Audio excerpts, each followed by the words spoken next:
Vous voyez quand même l'intérêt d'avoir des caméras partout, c'est que on voit rien derrière.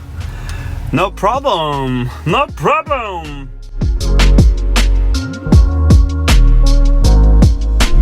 Bon les gars, je voulais mettre là pour filmer. Je vais pas jouer ma pleurnicheuse, ok. Mais quand même, voilà la considération encore une fois qu'on fait quoi. Bah non, mais poussez pas la neige là les gars. Faites un effort, libérez au moins 2-3 places.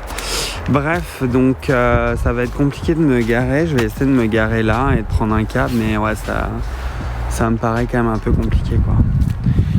Franchement, c'est pas pour faire la pleurnicheuse, mais ils font vraiment chier quoi. Mais c'est trop beau ici, regardez comme c'est trop beau, j'adore. Et ben les gars, ouh putain. Non mais oh mon dieu. Vous savez ce qu'on dit Merci Lidl. Franchement, heureusement que Lidl a des bornes gratuites dans leur magasin. Celles-là sont pas limitées à 30 minutes parce que c'est du type 2 et qu'il y en a plein. Et mon dieu, mais regardez cette quantité de neige. C'est abusé. Bref, je vais me mettre en charge et puis on va parler ensemble de plein de choses. Mais d'abord, je vais me brancher parce que j'ai soif. J'ai grand soif d'énergie.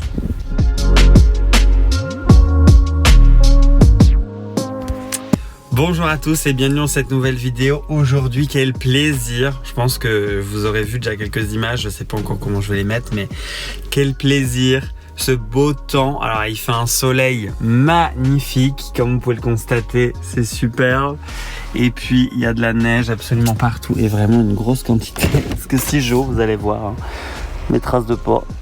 Non, franchement, c'est vraiment super.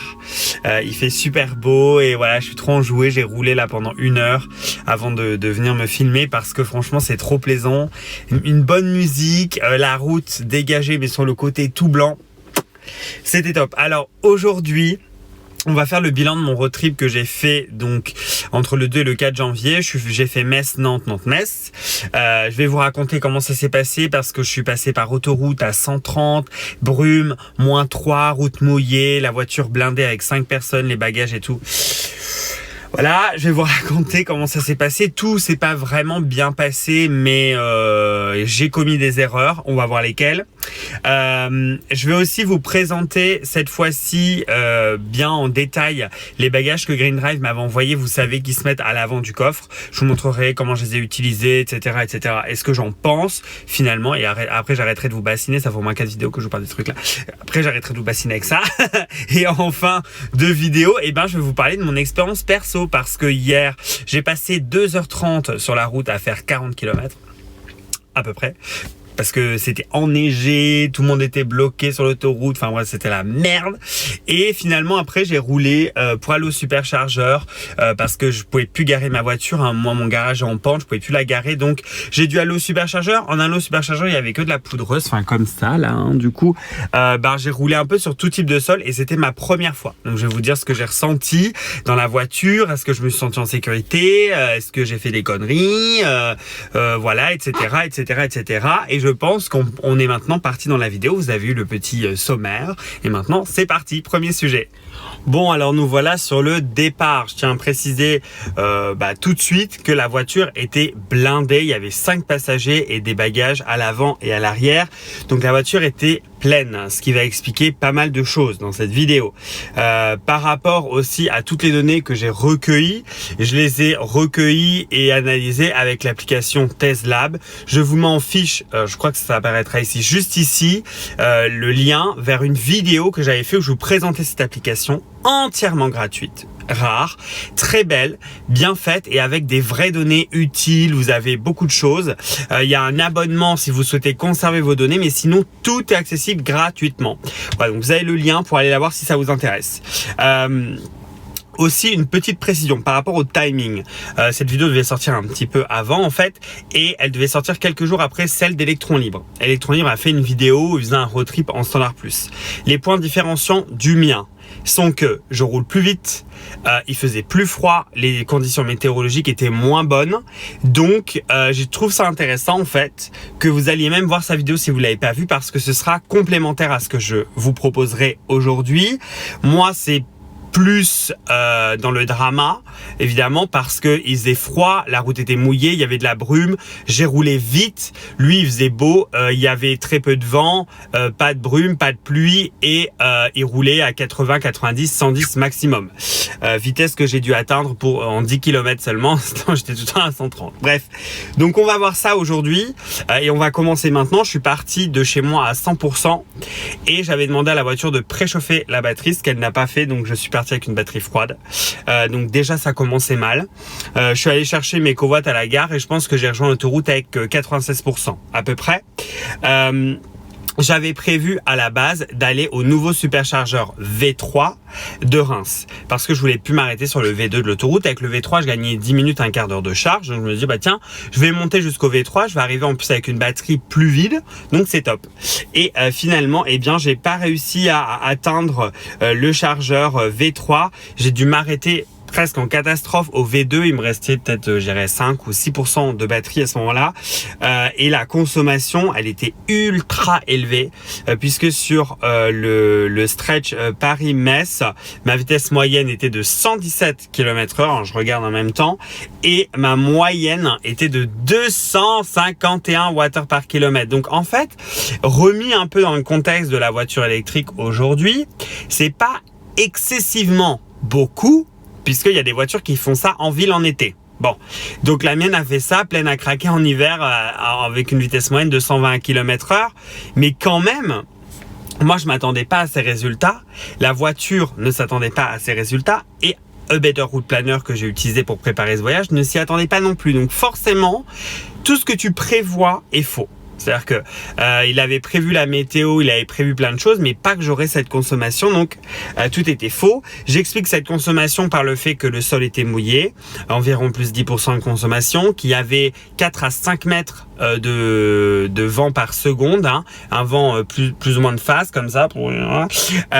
Et puis, évidemment que la batterie était froide, il fallait la réchauffer, donc c'était compliqué. Et puis moi, j'aime pas avoir froid, c'est 20 degrés dans l'habitacle en mode automatique, avec un siège ou deux chauffant d'allumer.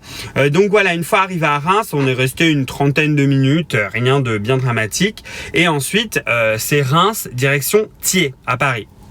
Et en fait là c'est pareil, ça va, la voiture me dit ah là là, faut que tu roules moins vite s'il te plaît et tout, donc je roule moins vite, je fais ce qu'elle me demande, et finalement arrivé à Marne-la-Vallée, à hauteur du superchargeur à 2 km, elle me dit oulala, attention, on va arriver à Thiers 1 ou 0%.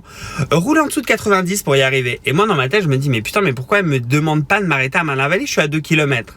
Bah forcément, à Marne-la-Vallée, je suis à 20 km de Thiers, donc il devait me rester 12 ou 13%. Elle s'est dit, il aura assez pour aller à Thiers.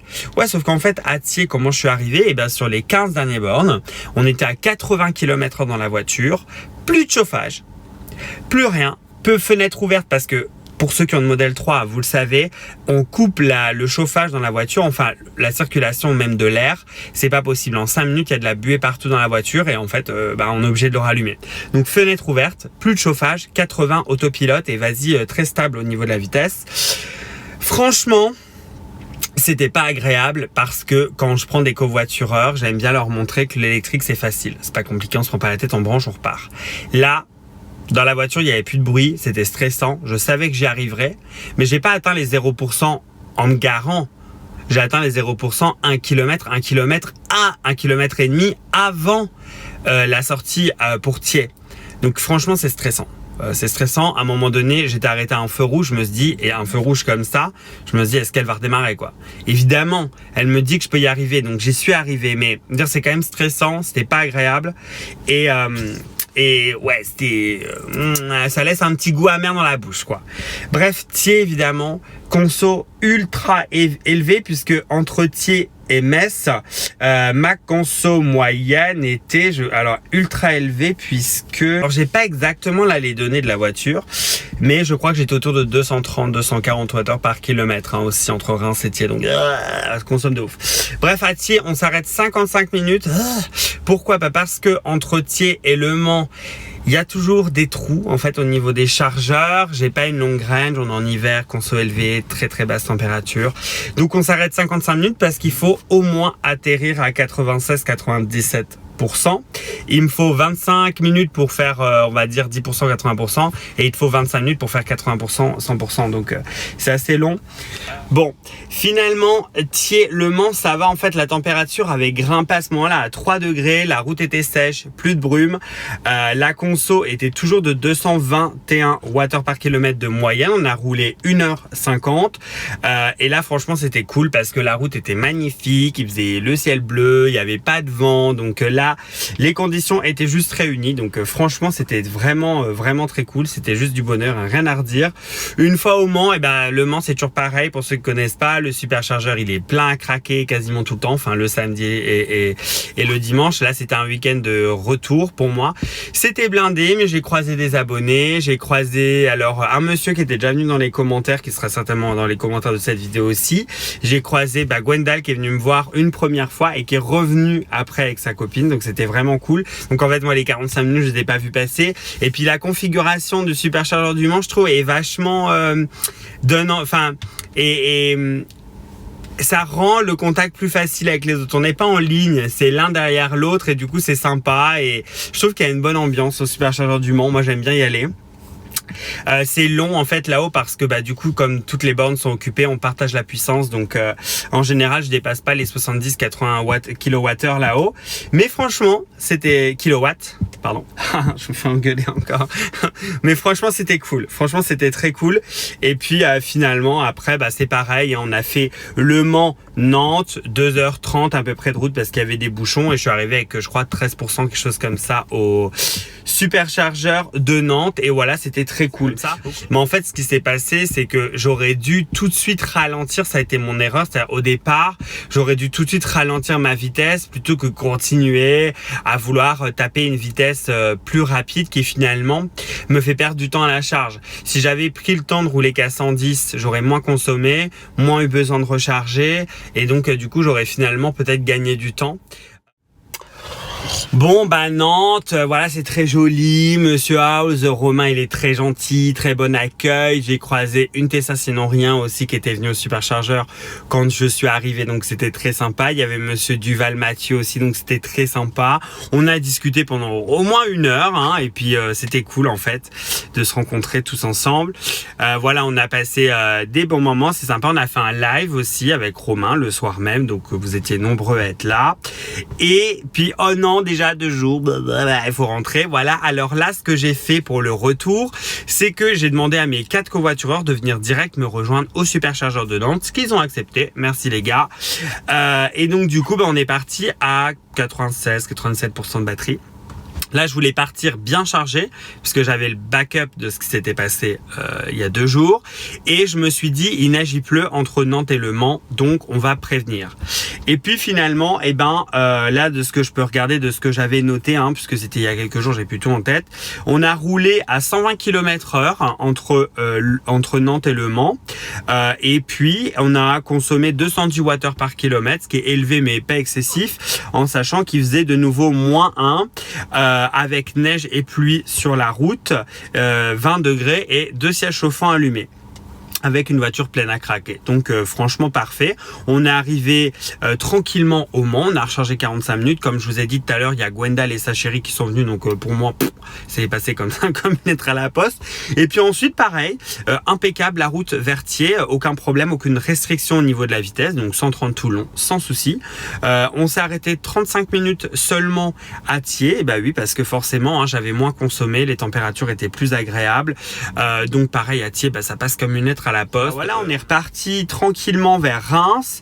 Pareil, Reims, 35 minutes sur la V2 de l'autoroute. Par contre, j'ai dû ralentir en fait entre Reims et Metz à la fin parce que là, c'était abusé. Il y avait de nouveau 4 à 5 mètres par seconde de vent de face. Donc là, j'ai dû me remettre à 110 en fait, par contre, parce qu'on consommait de nouveau plus de 250 Wh par kilomètre. Bon, donc voilà enfin notre place qui a été un peu déneigée pour pour l'occasion, donc j'ai pu enfin venir me brancher. Et là je vais faire la deuxième partie de la vidéo où je vous disais justement que cette fois-ci j'allais vous parler des bagages que Green Drive m'a envoyés. Je vais vous les présenter juste maintenant. Bon, je suis vraiment désolé si vous entendez du vent, j'essaie de faire en sorte que ça aille, je vais me dépêcher, mais en gros c'est donc du coup comme je vous avais dit les bagages qui vont direct dans le frunk, à l'avant. Vous avez, en fait c'est un set de 2 bagages, donc à l'intérieur ça se présente comme ça. Ils sont vraiment profonds, vous le voyez ici, ils prennent en fait la totalité de la profondeur, que ce soit au niveau d'ici, au niveau d'ici. C'est coqué en dessous, donc c'est un petit peu dur, et ici au niveau des côtés il y a comme un renfort aussi pour maintenir la forme du sac. Vous avez également un petit élastique ici si vous voulez conserver le linge bien en place. Alors je vous l'ai pas montré, mais donc du coup elles sont évidemment, il y a 2 anses comme ça sur le côté, et vous avez aussi des anses que vous pouvez accrocher qui sont fournies avec pour le porter un peu comme une sacoche. Donc évidemment ils sont vendus par 2, c'est logique, c'est le but. Ils ont aussi dans le même esprit une glacière qui est vraiment pas mal. Enfin, en tout cas j'ai pas testé, mais l'idée est pas mal. Je la testerai cet été bien volontiers, en tout cas c'est prévu.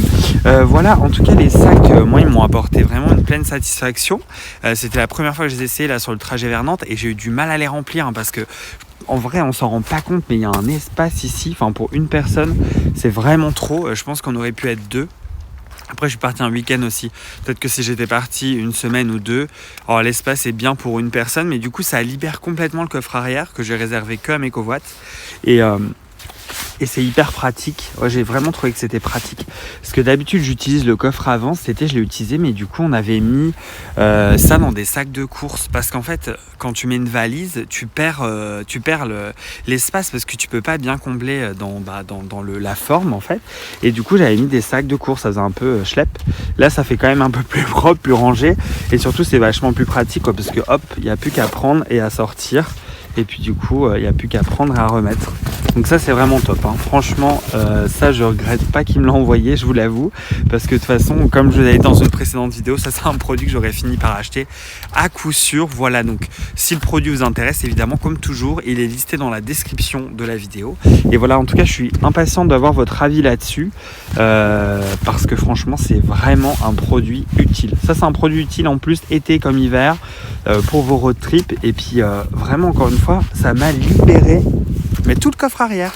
Et c'est vrai que le coffre avant, si vous mettez un bagage en soude par exemple, forcément il est rempli, mais il y a de l'espace. Et là en fait c'est ça que j'adore, c'est très intelligent, ça comble tout l'espace. Et vous voyez, il y a 1 millimètre quoi. Donc vous avez de la place pour tout mettre après pour vous quoi. Donc c'est top. Voilà, donc merci à eux en tout cas pour le produit.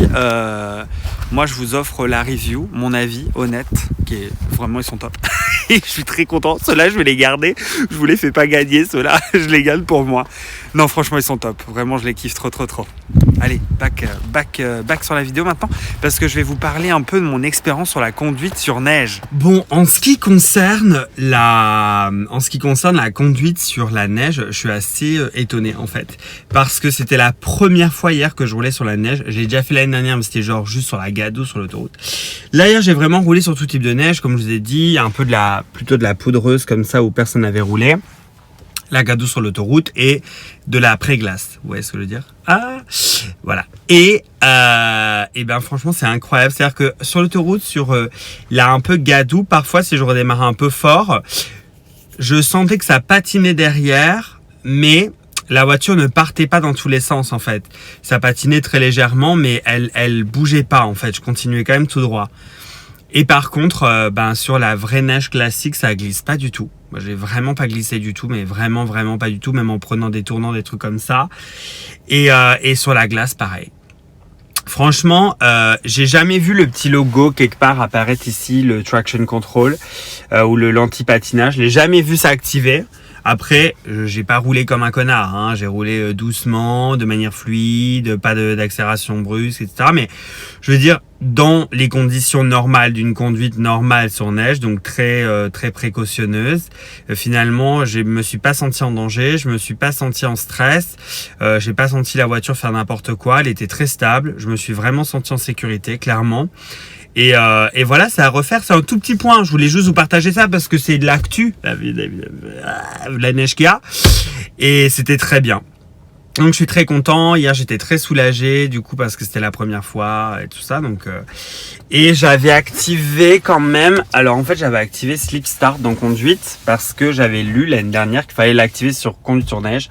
Mais en fait c'est plutôt si on est bloqué dans la neige ou ce genre de choses que ça désactive à mon avis justement le traction control quand on active le Sleep Start. Donc ne pas activer en permanence. En fait, de toute façon, j'ai remarqué qu'au bout d'un moment, quand on roule, il se désactive tout seul. Mais si on l'active, du coup, c'est pour, je sais pas, s'enlever si on est embourbé, là, ils disent dans la neige, dans le sable ou dans la boue. En tout cas, parfait. La conduite sur neige était vraiment très très bien. Et j'ai kiffé. Donc ouais, je suis prêt pour aller jusqu'au Cap Nord l'année prochaine. Bon, avec des pneus neige cette fois-ci, même à crampons, je pense. Mais en tout cas, I'm ready and I like this. I like this very much. Bon, et bien mes amis, c'est la fin de cette vidéo. Je vous remercie de m'avoir suivi. En tout cas, comme d'habitude et comme toutes les semaines, vous êtes de plus en plus nombreux. Donc merci beaucoup, merci à tous.